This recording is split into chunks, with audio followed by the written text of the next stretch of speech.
ভারতবর্ষের কোনো মানুষই সে যে পার্টিরই হোক, আমরা কখনো বলবো না যে ভারতবর্ষ অনুপ্রবেশকারীদের পীঠস্থান হয়ে যাক।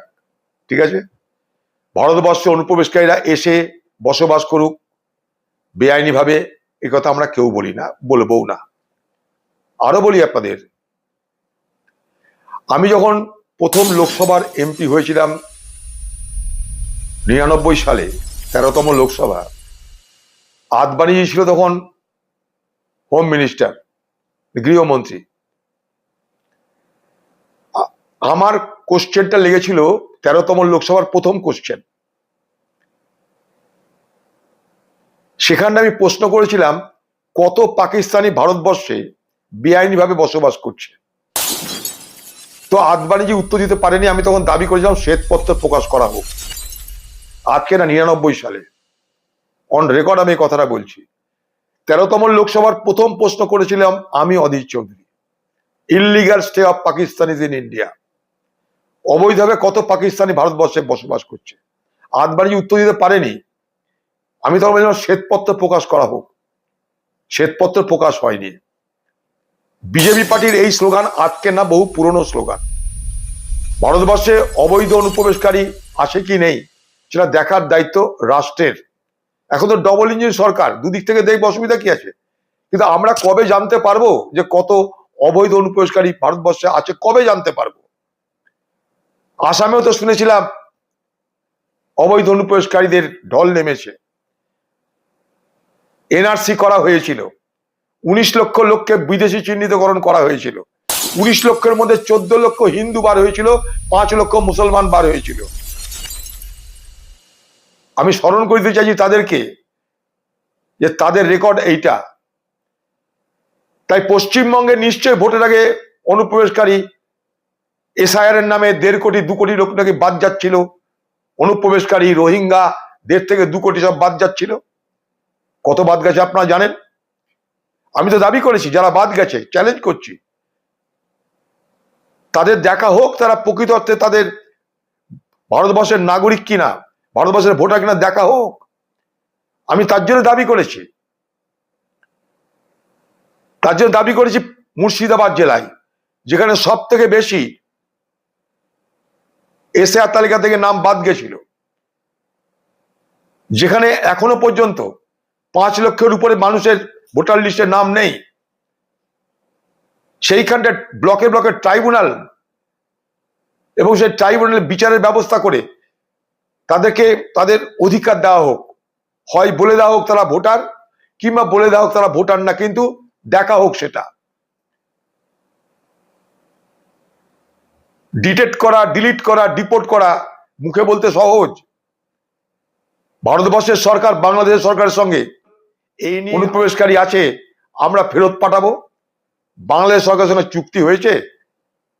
তা যদি না হয় তাহলে রাতের অন্ধকারে বিএসএফ বর্ডারে নিয়ে গিয়ে ধাক্কা মেরে বললো বাংলাদেশে ঢুকে যাও, সেটা কিন্তু ডিপোর্ট করা হলো না, সেটা কিন্তু পুশব্যাক করা হলো, ধাক্কা মেরে ঠেলে বাংলাদেশে পাঠিয়ে দেওয়া হলো। তারা বাংলাদেশে জেলে গিয়ে থাকবে। তথ্য প্রমাণ দিয়ে বাংলাদেশ সরকার যে পাঠিয়ে দেওয়ার ব্যবস্থা করুক, আমরা তো চাইবো। আমরা অনুপ্রবেশকারীদের পক্ষে কখনো বলিনি, আজও বলছি না, কোনদিন বলবো না। কিন্তু যেভাবে ঢোলটা বাজানো হচ্ছে, সেই ঢোলটা বাজানোর কতটা যুক্তিকতা আছে নিশ্চয় প্রশ্ন থাকবে। যদি বলেন কেন, এমন করে পশ্চিমবঙ্গ হাজার হাজার পুলিশের পদ খালি পড়ে আছে। হ্যাঁ, ট্রাফিকের পুলিশ পাওয়া যায় না, বিট হাউসে পুলিশ পাওয়া যায় না, থানায় পুলিশ পাওয়া যায় না, সেখানে সিভিক দিয়ে কাজ চলে, সেখানে ব্লকে ব্লকে ব্লকে ব্লকে জেলায় জেলায় অনুপ্রবেশকারী ধরার জন্য পুলিশ কোথা থেকে জোগাড় হবে? হ্যাঁ, যেখানে স্বাস্থ্য নেই, শিক্ষা নেই, তার পরিকাঠামো করার আগে থেকে ডিটেনশন সেন্টার বানিয়ে কাকে রাখা হবে? দেখি কাদেরকে রাখা হয়, আমরা দেখতে পাবো কাদেরকে রাখা হচ্ছে, কত অনুপ্রবেশকে ধরা পড়ছে, তারা হিন্দু না মুসলমান সবই দেখবো আমরা। শুধু সময়ের অপেক্ষা। অনেক কিছু তো বলা হচ্ছে, যখন যেটা করা হবে নিশ্চয়ই বলবো। পশ্চিমবঙ্গে তো প্রথম কথা, জনসংখ্যা অনুযায়ী যত পুলিশ জায়গা তত পুলিশই তো নাই পশ্চিমবঙ্গে। অনুপ্রবেশকারী যে ধরবে, কারা ধরবে? অত পুলিশ আছে কি? থানায় থানায় সব ফাঁকা, অফিসার পাওয়া যায় না। জনসংখ্যা বাড়ছে, পুলিশের সংখ্যা বাড়ছে না, পুলিশের নিয়োগ হচ্ছে না। হাজার হাজার পদ পুলিশে খালি পড়ে আছে। আগে বাংলার বেকার যুবকদের পুলিশের খালি পদগুলোতে ভর্তি করার ব্যবস্থা করা হোক, চাকরি দেওয়া হোক, পুলিশের সংখ্যা বাড়ানো হোক, তবে তো ডিটেনশন সেন্টার কথা মনে আসবে বা বিষয়টা আসবে পরে। পৌরসভা এবারে পুলিশ গিয়ে সেখানে ভিডিও করছে এবং বেশ কিছু ইলেকট্রনিক সরঞ্জাম পুলিশ বের করে দিতে। দেখুন, আমরা সবাই জানি শুধুমাত্র মমতা ব্যানার্জির ভাইপো হওয়ার দৌলতে আজকে সেই খোকাবাবুর এই বাংলার প্রিন্স হয়ে গেলেন।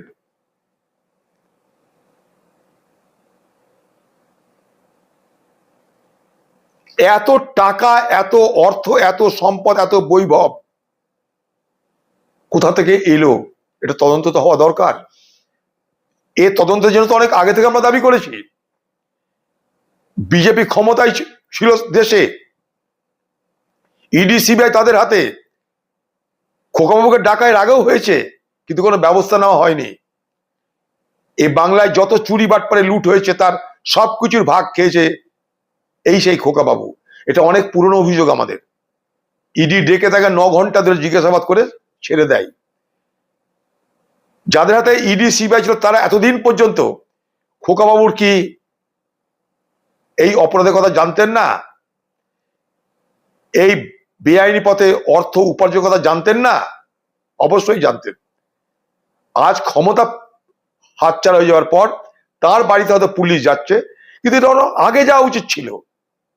কারণ সবাই জানে বাংলায় যে কয়লা থেকে, পাথর থেকে, গরু পাচার থেকে, বালি খাদান থেকে সব কিছুতে যদি কারির ভাগ থাকে তার নাম বাংলার খোকাবাবু। তাই তার বাড়িতে পুলিশ গেছে, এতে অবাক হবার কিছু নেই আমার কাছে। বরং অনেক আগে না গিয়ে অনেক পরে গেছে। তাদের সমস্ত সম্পত্তি এদিক ওদিক করবার, অপরাধের কাগজপত্র লুকোনোর সব ব্যবস্থা করে তারপর তাদের কাছে গেছে। তো অনেক আগে যাওয়া উচিত ছিল। কখন দেখবেন খোকাবাবু হয়তো এই দেশ ছেড়েই চলে গেছেন, কারণ এই দেশে তার থাকার বিপদ আছে। আমি তো ভবিষ্যৎবাণী করছি, আমার আশঙ্কা যে খোকাবাবু আমাদের এই দেশ ছেড়ে, বাংলা ছেড়ে পালাবে। বাংলা ছেড়ে পালাতে হবে তাকে।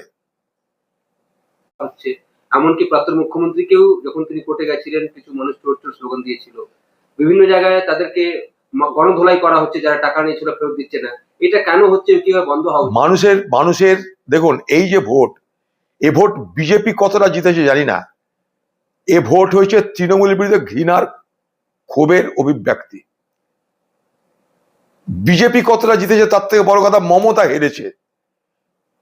ভোটটা হয়েছে তৃণমূল তারাও, তৃণমূল তাড়ানোর ভোট হয়েছে। সেখানটায় বিজেপি সব থেকে বেশি উপকৃত হয়েছে, কিন্তু ভোট হয়েছে তৃণমূল তাড়াবের ভোট। ভোট বিজেপিকে আনার ভোট যতটা নয়, তার থেকে অনেক বেশি ভোট হয়েছে তৃণমূল তাড়ানোর ভোট। তাই যখন তৃণমূল তাড়ানোর ভোটের ঘৃণার অভিব্যক্তিটা এইভাবে ব্যালট বক্সে পড়েছে, যার ফল আমরা দেখতে পাচ্ছি, সরকার বদল হওয়ার পর এটা খুব স্বাভাবিক প্রতিক্রিয়া বলে আমি মনে করি। উচিত অনুচিত পরের প্রশ্ন, প্রতিক্রিয়াটা স্বাভাবিক।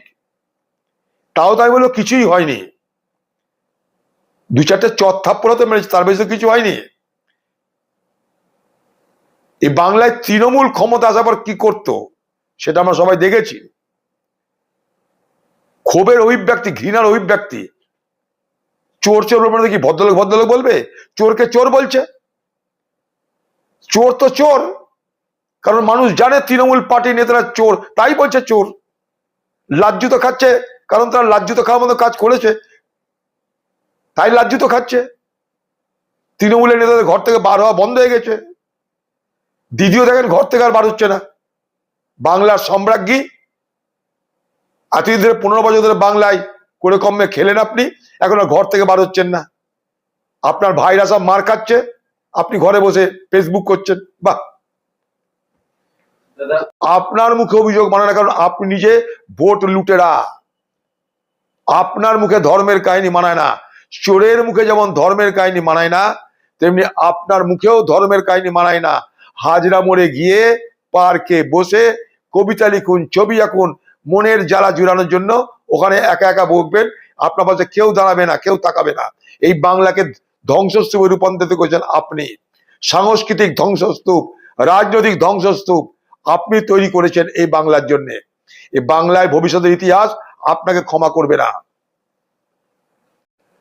তিনি এছাড়া অনেক কথা বলেছেন। 2000 নাকি পার্টি অফিস পুড়িয়ে দিয়েছে, দখল করে নিয়েছে, হাজার হাজার তাঁর দলের লোকদেরকে অ্যারেস্ট করা হয়েছে। আমার প্রশ্নটা অন্য জায়গায়, যে অগ্নিকন্যার কি হঠাৎ জেনেটিক পরিবর্তন হয়ে গেল, যে তিনি আন্দোলন ভুলে গিয়ে কর্মীদের সুখে দুঃখে না থেকে নিজেকে ফেসবুকের মধ্যে ঢুকিয়ে নিলেন? আমি তো তাকে দেখতে চেয়েছিলাম যে তার কথা যদি সঠিক হয়, তার যদি প্রতিবাদ সঠিক হয়, তাহলে তার তো উচিত এসপ্ল্যানেডে মোড়ে এখনই অনশনে বসে যাওয়া। তিনি তো এইভাবে আন্দোলন করতেন আগে, এখন কেন করছেন না আন্দোলন? তিনি মানুষের সুখে দুঃখে না থেকে, কর্মীদের সুখে দুঃখে না থেকে নিজেকে ফেসবুকে নিজেকে স্থান করে দিলেন। আমি তো এটার জবাব চাইবো আগে। তৃণমূল হেরেছে আপনার আর খোকাবাবুর জন্যে। আপনি আর খোকাবাবু বাংলায় রাজনীতিতে আমদানি করেছেন, লুট, চুরি, সন্ত্রাস, ভোট লুট সব আপনি আমদানি করেছেন। আজকে আপনার মুখে ভোট লুটের কথা শুনে আপনাকে স্মরণ করে দিতে চাই, এইভাবেই আপনার নেতৃত্বে পশ্চিমবঙ্গে হাজার হাজার পঞ্চায়েত লুট হয়েছে। ভোট শুরু হবার আগে, নির্বাচন হওয়ার আগে পশ্চিমবঙ্গে পঞ্চায়েত নির্বাচনে 20,000, 22,000 আসনে বিনা প্রতিদ্বন্দ্বিতায় তৃণমূল জিতত। আপনি কি ভুলে গেছেন? পঞ্চায়েত নির্বাচনে বিডি অফিসের মধ্যে ব্যালট বক্সে ব্যালট পেপার ভরে দেওয়া হতো, আর বুথের ব্যালট পেপারগুলোকে, ব্যালট বক্সটাকে ফেলে দেওয়া হতো। আপনি কি ভুলে গেছেন? এ বাংলায় মানুষের তৃণমূল স্তরে মানুষের ভোট দেওয়ার অধিকার আপনি কেড়ে নিয়ে পঞ্চায়েত দখল, মিউনিসিপ্যালিটি দখলের রাজনীতি আপনি আমদানি করেছেন। বিজেপি এখন আপনার বড় ভাই হয়ে এবার আপনাকে শিক্ষা দিচ্ছে, সেটা তাদের। কিন্তু এই শিক্ষা তো বাংলায় আপনি দিয়েছিলেন। কথায় আছে না যে সাপুরে সাপের হাতে ছবল খেয়ে মরে, আপনার তাই হাল হয়েছে। আপনি এখন শোক প্রকাশ করে কোনো লাভ নেই। আপনি হেরেছেন। আগামী দিনে ওই আপনার পাড়ায়, আপনার মোড়ে আপনি ঘুরে বেড়াবেন, পার্কে বসবেন, কবিতা লিখবেন, ছবি আঁকবেন, অনেক কিছু করবেন আপনি। সময় তো আপনার প্রচুর পড়ে আছে। আগে আপনি বলতেন এত কাজ, তাই ছবি আঁকার সময় পান না, কবিতা লেখার সময় পান না। এখন আপনার ভরপুর সময়। কবিতা লিখুন, আঁকুন। একটা ছোট আঁকা যদি 1.5 লক্ষ টাকা, 2 লক্ষ টাকা আমদানি হয়, এখন তো আপনার আমদানির রাস্তা আরো খুলে গেল। চুরি বাটপারি নাই বা হলো, ছবি আঁকা, কবিতা লেখা তো সময় পেয়ে গেলেন আপনি। এখন আপনি ভালো করে ছবি আঁকুন, কবিতা লিখুন।